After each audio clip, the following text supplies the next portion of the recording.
Chapter 2. Desire, the starting point of all achievement.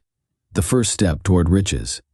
When Edwin C. Barnes climbed down from the freight train in Orange, NJ, more than 30 years ago, he may have resembled a tramp, but his thoughts were those of a king. As he made his way from the railroad tracks to Thomas A. Edison's office, his mind was at work. He saw himself standing in Edison's presence. He heard himself asking Mr. Edison for an opportunity to carry out the one consuming obsession of his life, a burning desire to become the business associate of the great inventor. Barnes' desire was not a hope. It was not a wish. It was a keen, pulsating desire which transcended everything else. It was definite. The desire was not new when he approached Edison. It had been Barnes' dominating desire for a long time. In the beginning, when the desire first appeared in his mind, it may have been, probably was, only a wish, but it was no mere wish when he appeared before Edison with it. A few years later, Edwin C. Barnes again stood before Edison, in the same office where he first met the inventor. This time his desire had been translated into reality. He was in business with Edison. The dominating dream of his life had become a reality. Today, people who know Barnes envy him because of the break life yielded him. They see him in the days of his triumph, without taking the trouble to investigate the cause of his success. Barnes succeeded because he chose a definite goal, placed all his energy, all his willpower, all his effort, everything back of that goal. He did not become the partner of Edison the day he arrived. He was content to start in the most menial work, as long as it provided an opportunity to take even one step toward his cherished goal. 5 years passed before the chance he had been seeking made its appearance. During all those years, not one ray of hope, not one promise of attainment of his desire had been held out to him. To everyone except himself, he appeared only another cog in the Edison business wheel, but in his own mind he was the partner of Edison every minute of the time, from the very day that he first went to work there. It is a remarkable illustration of the power of a definite desire. Barnes won his goal because he wanted to be a business associate of Mr. Edison more than he wanted anything else. He created a plan by which to attain that purpose, but he burned all bridges behind him. He stood by his desire until it became the dominating obsession of his life, and, finally, a fact. When he went to Orange, he did not say to himself, "I will try to induce Edison to give me a job of some soft." He said, "I will see Edison, and put him on notice that I have come to go into business with him." He did not say, "I will work there for a few months, and if I get no encouragement, I will quit and get a job somewhere else." He did say, "I will start anywhere.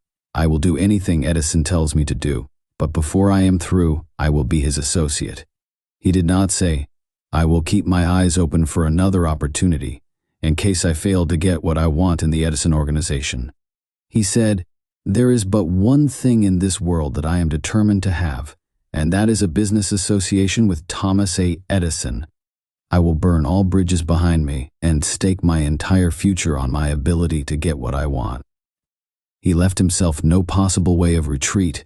He had to win or perish. That is all there is to the Barnes story of success. A long while ago, a great warrior faced a situation which made it necessary for him to make a decision which ensured his success on the battlefield. He was about to send his armies against a powerful foe whose men outnumbered his own. He loaded his soldiers into boats, sailed to the enemy's country, unloaded soldiers and equipment, then gave the order to burn the ships that had carried them. Addressing his men before the first battle, he said, "You see the boats going up in smoke. That means that we cannot leave these shores alive unless we win. We now have no choice. We win or we perish." They won. Every person who wins in any undertaking must be willing to burn his ships and cut all sources of retreat. Only by so doing can one be sure of maintaining that state of mind known as a burning desire to win, essential to success. The morning after the Great Chicago Fire, a group of merchants stood on State Street, looking at the smoking remains of what had been their stores. They went into a conference to decide if they would try to rebuild or leave Chicago and start over in a more promising section of the country. They reached a decision, all except one, to leave Chicago. The merchant who decided to stay and rebuild pointed a finger at the remains of his store and said, "Gentlemen, on that very spot I will build the world's greatest store, no matter how many times it may burn down." That was more than 50 years ago. The store was built. It stands there today, a towering monument to the power of that state of mind known as a burning desire. The easy thing for Marshall Field to have done would have been exactly what his fellow merchants did. When the going was hard and the future looked dismal, they pulled up and went where the going seemed easier. Mark well this difference between Marshall Field and the other merchants, because it is the same difference which distinguishes Edwin C. Barnes from thousands of other young men who have worked in the Edison organization. It is the same difference which distinguishes practically all who succeed from those who fail. Every human being who reaches the age of understanding of the purpose of money wishes for it. Wishing will not bring riches, but desiring riches with a state of mind that becomes an obsession, then planning definite ways and means to acquire riches, and backing those plans with persistence which does not recognize failure, will bring riches. The method by which desire for riches can be transmuted into its financial equivalent consists of 6 definite practical steps, viz. First, fix in your mind the exact amount of money you desire. It is not sufficient merely to say, "I want plenty of money." Be definite as to the amount. There is a psychological reason for definiteness which will be described in a subsequent chapter. Second, determine exactly what you intend to give in return for the money you desire. There is no such reality as something for nothing. Third, establish a definite date when you intend to possess the money you desire.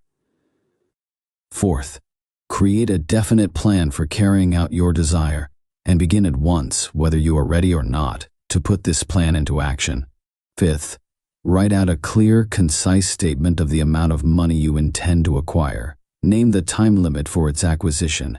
State what you intend to give in return for the money, and describe clearly the plan through which you intend to accumulate it. Sixth, read your written statement aloud, twice daily, once just before retiring at night, and once after arising in the morning.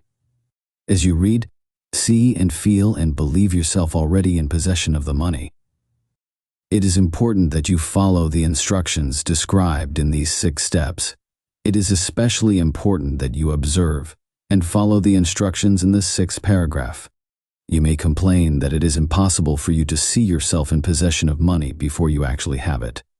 Here is where a burning desire will come to your aid. If you truly desire money so keenly that your desire is an obsession, you will have no difficulty in convincing yourself that you will acquire it. The object is to want money, and to become so determined to have it that you convince yourself you will have it. Only those who become money conscious ever accumulate great riches. Money consciousness means that the mind has become so thoroughly saturated with the desire for money that one can see oneself already in possession of it. To the uninitiated, who has not been schooled in the working principles of the human mind, these instructions may appear impractical. It may be helpful to all who fail to recognize the soundness of the 6 steps to know that the information they convey was received from Andrew Carnegie, who began as an ordinary laborer in the steel mills, but managed, despite his humble beginning, to make these principles yield him a fortune of considerably more than $100 million. It may be of further help to know that the 6 steps here recommended were carefully scrutinized by the late Thomas A. Edison, who placed his stamp of approval upon them as being not only the steps essential for the accumulation of money, but necessary for the attainment of any definite goal. The steps call for no hard labor, they call for no sacrifice, they do not require one to become ridiculous or credulous. To apply them calls for no great amount of education. But the successful application of these 6 steps does call for sufficient imagination to enable one to see and to understand that accumulation of money cannot be left to chance, good fortune, and luck. One must realize that all who have accumulated great fortunes first did a certain amount of dreaming, hoping, wishing, desiring, and planning before they acquired money. You may as well know right here that you can never have riches in great quantities unless you can work yourself into a white heat of desire for money and actually believe you will possess it. You may as well know also that every great leader from the dawn of civilization down to the present was a dreamer. Christianity is the greatest potential power in the world today because its founder was an intense dreamer who had the vision and the imagination to see realities in their mental and spiritual form before they had been transmuted into physical form. If you do not see great riches in your imagination, you will never see them in your bank balance. Never, in the history of America, has there been so great an opportunity for practical dreamers as now exists. The 6-year economic collapse has reduced all men substantially to the same level. A new race is about to be run. The stakes represent huge fortunes which will be accumulated within the next 10 years.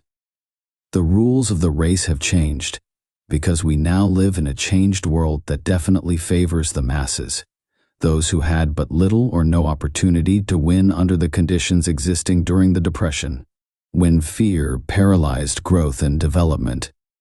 We who are in this race for riches should be encouraged to know that this changed world in which we live is demanding new ideas, new ways of doing things, new leaders, new inventions, new methods of teaching, new methods of marketing, new books, new literature, new features for the radio, new ideas for moving pictures. Back of all this demand for new and better things, there is one quality which one must possess to win, and that is definiteness of purpose, the knowledge of what one wants, and a burning desire to possess it. The business depression marked the death of one age and the birth of another. This changed world requires practical dreamers who can and will put their dreams into action. The practical dreamers have always been and always will be the pattern makers of civilization. We who desire to accumulate riches should remember the real leaders of the world always have been men who harnessed and put into practical use the intangible, unseen forces of unborn opportunity and have converted those forces, or impulses of thought, into skyscrapers, cities, factories, airplanes, automobiles, and every form of convenience that makes life more pleasant. Tolerance and an open mind are practical necessities of the dreamer of today. Those who are afraid of new ideas are doomed before they start. Never has there been a time more favorable to pioneers than the present. True, there is no wild and woolly West to be conquered, as in the days of the covered wagon, but there is a vast business, financial, and industrial world to be remolded and redirected along new and better lines. In planning to acquire your share of the riches, let no one influence you to scorn the dreamer. To win the big stakes in this changed world, you must catch the spirit of the great pioneers of the past, whose dreams have given to civilization all that it has of value, the spirit which serves as the lifeblood of our own country. Your opportunity and mine to develop and market our talents. Let us not forget, Columbus dreamed of an unknown world, staked his life on the existence of such a world, and discovered it. Copernicus, the great astronomer, dreamed of a multiplicity of worlds and revealed them. No one denounced him as impractical after he had triumphed. Instead, the world worshipped at his shrine, thus proving once more that success requires no apologies, failure permits no alibis. If the thing you wish to do is right, and you believe in it, go ahead and do it. Put your dream across and never mind what they say if you meet with temporary defeat. For they, perhaps, do not know that every failure brings with it the seed of an equivalent success.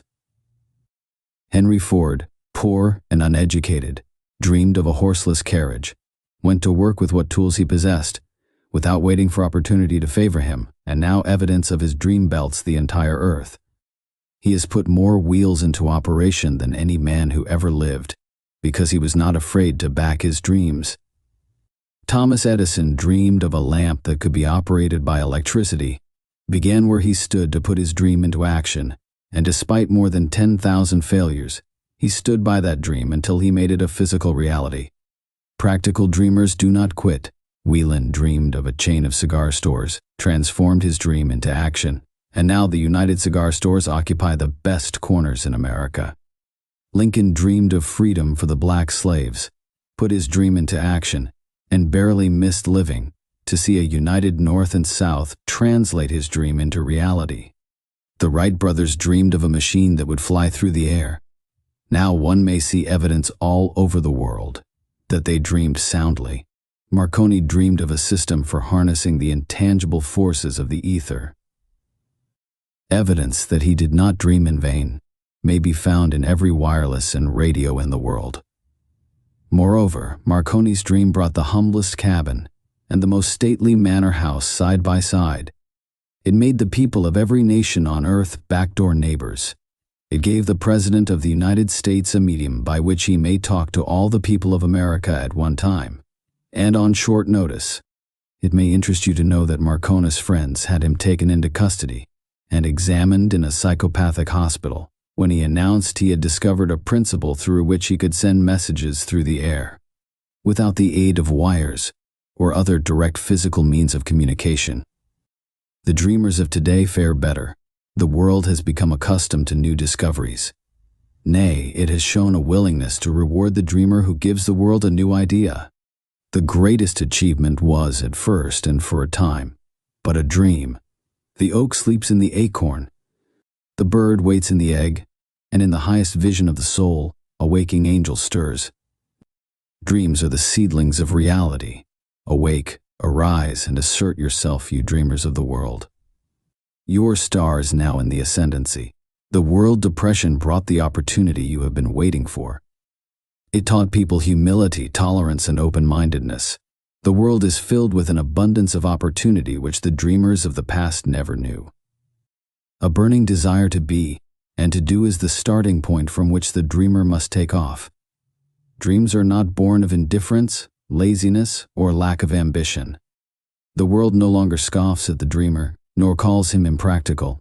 If you think it does, take a trip to Tennessee and witness what a dreamer president has done in the way of harnessing and using the great water power of America. A score of years ago, such a dream would have seemed like madness. You have been disappointed. You have undergone defeat during the Depression. You have felt the great heart within you crushed until it bled. Take courage, for these experiences have tempered the spiritual metal of which you are made. They are assets of incomparable value. Remember, too, that all who succeed in life get off to a bad start and pass through many heartbreaking struggles before they arrive. The turning point in the lives of those who succeed usually comes at the moment of some crisis through which they are introduced to their other selves. John Bunyan wrote The Pilgrim's Progress, which is among the finest of all English literature, after he had been confined in prison and sorely punished because of his views on the subject of religion. O. Henry discovered the genius which slept within his brain after he had met with great misfortune and was confined in a prison cell in Columbus, Ohio. Being forced, through misfortune, to become acquainted with his other self and to use his imagination, he discovered himself to be a great author instead of a miserable criminal and outcast. Strange and varied are the ways of life, and stranger still are the ways of infinite intelligence, through which men are sometimes forced to undergo all sorts of punishment before discovering their own brains and their own capacity to create useful ideas through imagination. Edison, the world's greatest inventor and scientist, was a tramp telegraph operator. He failed innumerable times before he was driven, finally, to the discovery of the genius which slept within his brain. Charles Dickens began by pasting labels on blacking pots. The tragedy of his first love penetrated the depths of his soul and converted him into one of the world's truly great authors. That tragedy produced, first, David Copperfield, then a succession of other works that made this a richer and better world for all who read his books. Disappointment over love affairs generally has the effect of driving men to drink and women to ruin. And this, because most people never learn the art of transmuting their strongest emotions into dreams of a constructive nature. Helen Keller became deaf, dumb, and blind shortly after birth. Despite her greatest misfortune, she has written her name indelibly in the pages of the history of the great. Her entire life has served as evidence that no one ever is defeated until defeat has been accepted as a reality. Robert Burns was an illiterate country lad. He was cursed by poverty and grew up to be a drunkard in the bargain. The world was made better for his having lived, because he clothed beautiful thoughts in poetry and thereby plucked a thorn and planted a rose in its place. Booker T. Washington was born in slavery, handicapped by race and color. Because he was tolerant, had an open mind at all times, on all subjects, and was a dreamer, he left his impress for good on an entire race. Beethoven was deaf, Milton was blind, but their names will last as long as time endures, because they dreamed and translated their dreams into organized thought. Before passing to the next chapter, kindle anew in your mind the fire of hope, faith, courage, and tolerance. If you have these states of mind, and a working knowledge of the principles described, all else that you need will come to you when you are ready for it. Let Emerson state the thought in these words: every proverb, every book, every byword that belongs to thee for aid and comfort shall surely come home through open or winding passages. Every friend whom not thy fantastic will, but the great and tender soul in thee craveth, shall lock thee in his embrace. There is a difference between wishing for a thing and being ready to receive it. No one is ready for a thing until he believes he can acquire it. The state of mind must be belief, not mere hope or wish. Open-mindedness is essential for belief. Closed minds do not inspire faith, courage, and belief. Remember, no more effort is required to aim high in life, to demand abundance and prosperity, than is required to accept misery and poverty. A great poet has correctly stated this universal truth through these lines: I bargained with life for a penny, and life would pay no more, however I begged at evening, when I counted my scanty store. For life is a just employer. He gives you what you ask, but once you have set the wages, why you must bear the task.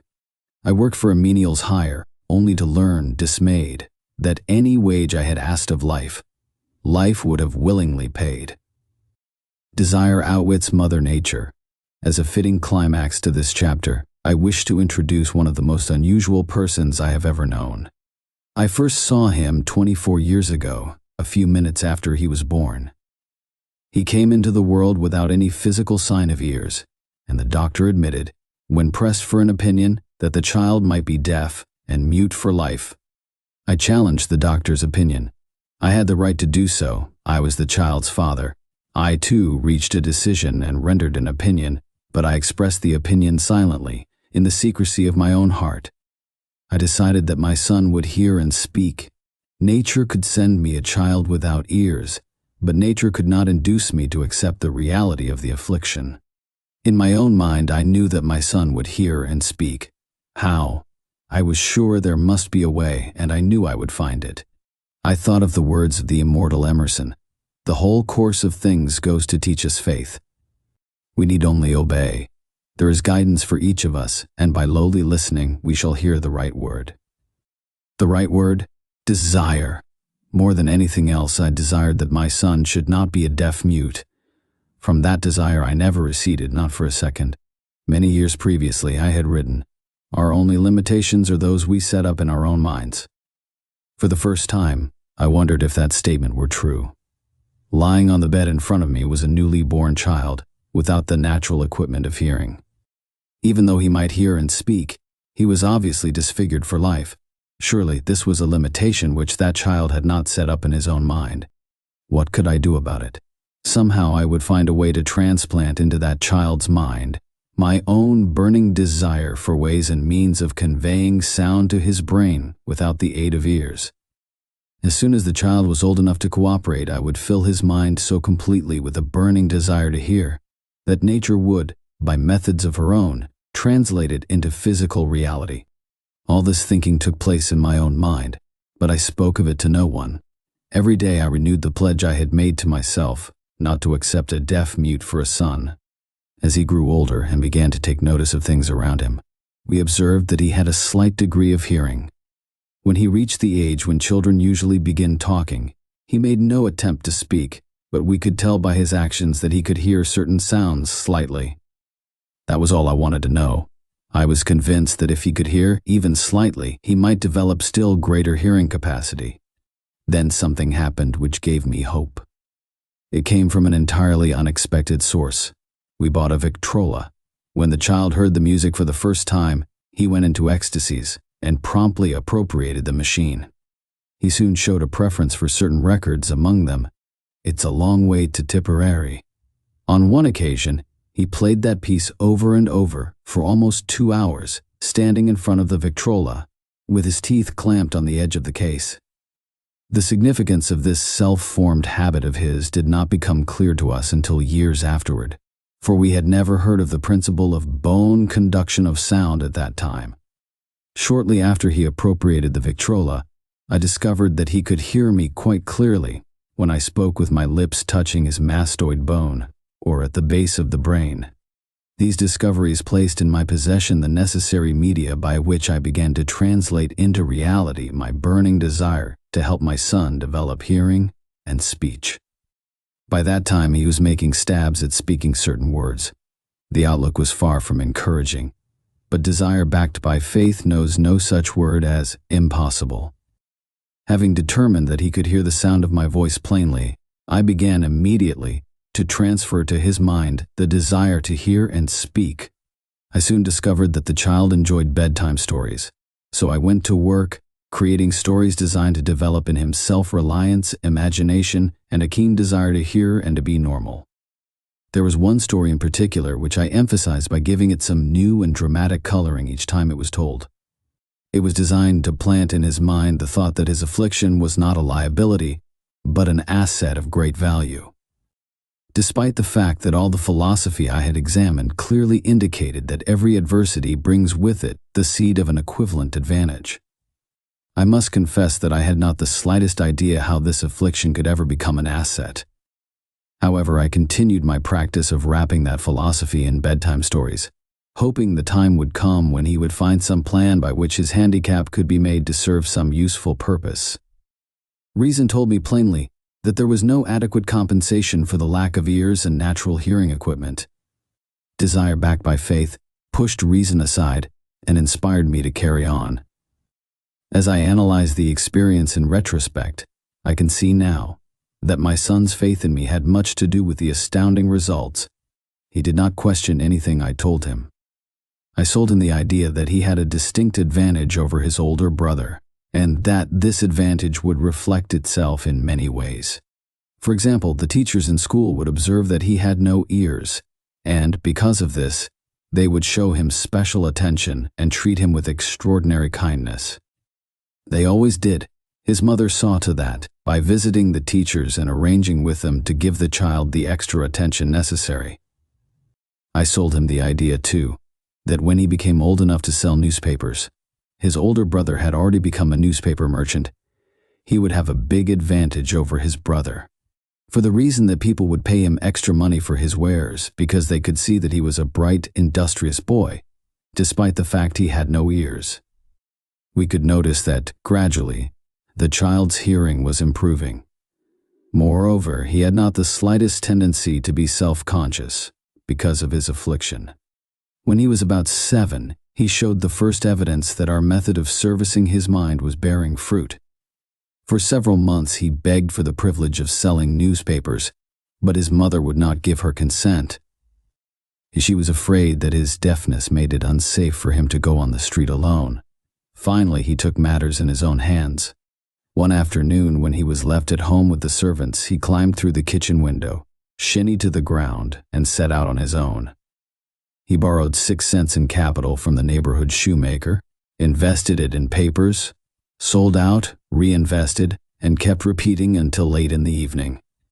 After balancing his accounts and paying back the 6 cents he had borrowed from his banker, he had a net profit of 42 cents. When we got home that night, we found him in bed asleep, with the money tightly clenched in his hand. His mother opened his hand, removed the coins, and cried, "Of all things!" Crying over her son's first victory seemed so inappropriate. My reaction was the reverse.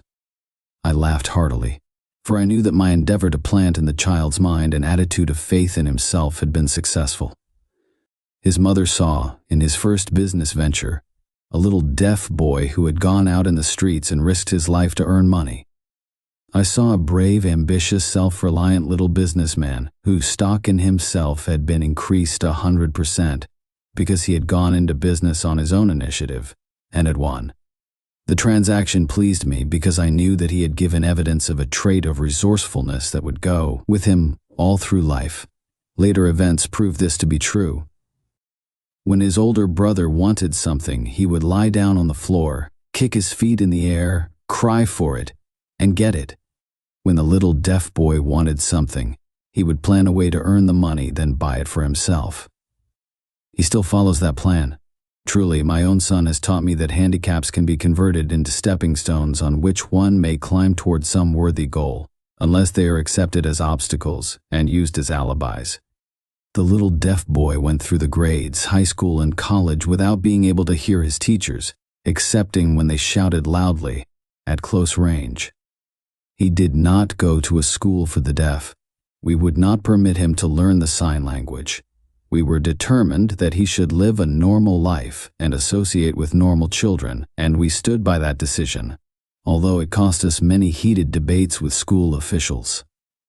While he was in high school, he tried an electrical hearing aid, but it was of no value to him, due, we believed, to a condition that was disclosed when the child was 6 by Dr. J. Gordon Wilson of Chicago, when he operated on one side of the boy's head and discovered that there was no sign of natural hearing equipment. During his last week in college, 18 years after the operation, something happened which marked the most important turning point of his life. Through what seemed to be mere chance, he came into possession of another electrical hearing device, which was sent to him on trial. He was slow about testing it, due to his disappointment with a similar device. Finally, he picked the instrument up, and more or less carelessly, placed it on his head, hooked up the battery, and lo!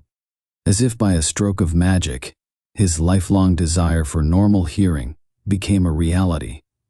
For the first time in his life, he heard practically as well as any person with normal hearing. God moves in mysterious ways, his wonders to perform.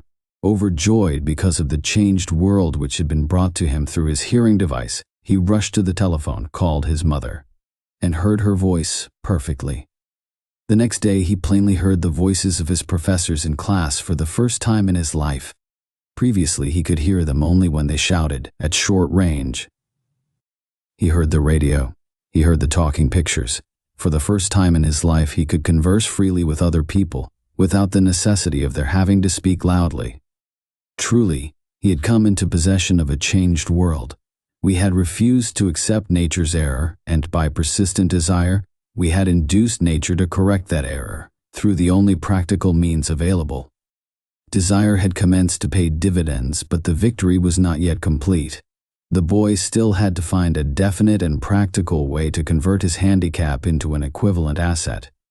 Hardly realizing the significance of what had already been accomplished, but intoxicated with the joy of his newly discovered world of sound, he wrote a letter to the manufacturer of the hearing aid, enthusiastically describing his experience. Something in his letter, something, perhaps, which was not written on the lines, but back of them, caused the company to invite him to New York. When B arrived, he was escorted through the factory, and while talking with the chief engineer, telling him about his changed world, a hunch, an idea, or an inspiration, call it what you wish, flashed into his mind. It was this impulse of thought which converted his affliction into an asset, destined to pay dividends in both money and happiness to thousands for all time to come. The sum and substance of that impulse of thought was this. It occurred to him that he might be of help to the millions of deafened people who go through life without the benefit of hearing devices, if he could find a way to tell them the story of his changed world. Then and there, he reached a decision to devote the remainder of his life to rendering useful service to the hard of hearing. For an entire month, he carried on an intensive research, during which he analyzed the entire marketing system of the manufacturer of the hearing device, and created ways and means of communicating with the hard of hearing all over the world for the purpose of sharing with them his newly discovered changed world. When this was done, he put in writing a 2-year plan, based upon his findings. When he presented the plan to the company, he was instantly given a position for the purpose of carrying out his ambition. Little did he dream when he went to work that he was destined to bring hope and practical relief to thousands of deafened people who, without his help, would have been doomed forever to deaf mutism. Shortly after he became associated with the manufacturer of his hearing aid, he invited me to attend a class conducted by his company for the purpose of teaching deaf mutes to hear and to speak. I had never heard of such a form of education, therefore I visited the class, skeptical but hopeful that my time would not be entirely wasted. Here I saw a demonstration which gave me a greatly enlarged vision of what I had done to arouse and keep alive in my son's mind the desire for normal hearing. I saw deaf mutes actually being taught to hear and to speak through application of the self-same principle I had used more than 20 years previously in saving my son from deaf mutism. Thus, through some strange turn of the wheel of fate, my son, Blair, and I have been destined to aid in correcting deaf mutism for those as yet unborn, because we are the only living human beings, as far as I know, who have established definitely the fact that deaf mutism can be corrected to the extent of restoring to normal life those who suffer with this affliction. It has been done for one. It will be done for others. There is no doubt in my mind that Blair would have been a deaf mute all his life if his mother and I had not managed to shape his mind as we did. The doctor who attended at his birth told us confidentially, the child might never hear or speak. A few weeks ago, Dr. Irving Voorhees, a noted specialist on such cases, examined Blair very thoroughly. He was astounded when he learned how well my son now hears and speaks, and said his examination indicated that, theoretically, the boy should not be able to hear at all.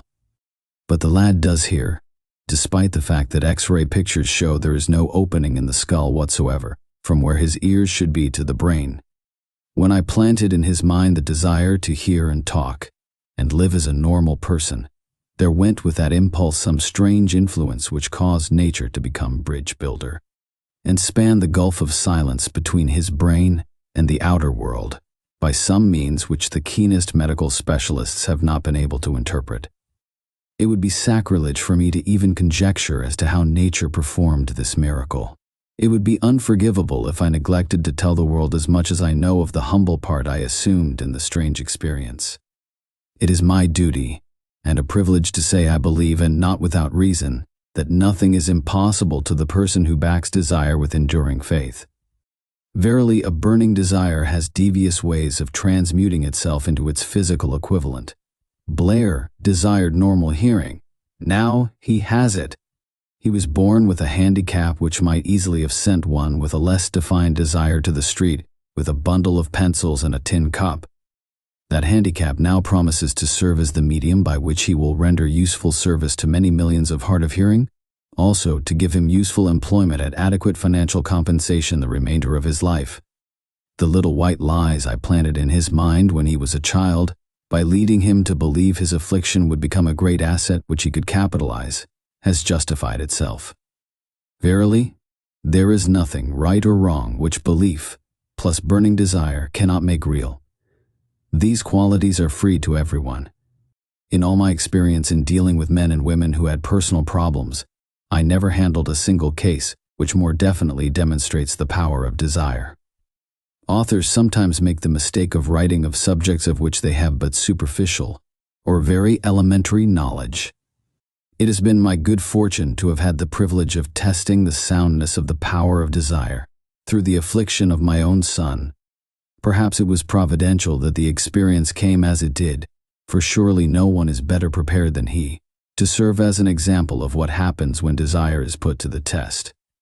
If Mother Nature bends to the will of desire, is it logical that mere men can defeat a burning desire? Strange and imponderable is the power of the human mind. We do not understand the method by which it uses every circumstance, every individual, every physical thing within its reach, as a means of transmuting desire into its physical counterpart. Perhaps science will uncover this secret. I planted in my son's mind the desire to hear and to speak as any normal person hears and speaks. That desire has now become a reality. I planted in his mind the desire to convert his greatest handicap into his greatest asset. That desire has been realized. The modus operandi by which this astounding result was achieved is not hard to describe. It consisted of three very definite facts. First, I mixed faith with the desire for normal hearing, which I passed on to my son. Second, I communicated my desire to him in every conceivable way available, through persistent, continuous effort over a period of years. Third, he believed me. As this chapter was being completed, news came of the death of M.A. Schumann Heink. One short paragraph in the News Dispatch gives the clue to this unusual woman's stupendous success as a singer. I quote the paragraph because the clue it contains is none other than desire. Early in her career, M.M.E. Schumann Heink visited the director of the Vienna Court Opera to have him test her voice. But he did not test it. After taking one look at the awkward and poorly dressed girl, he exclaimed, none too gently, "With such a face, and with no personality at all, how can you ever expect to succeed in opera? My good child, give up the idea, buy a sewing machine, and go to work. You can never be a singer." Never is a long time. The director of the Vienna Court Opera knew much about the technique of singing. He knew little about the power of desire when it assumes the proportion of an obsession.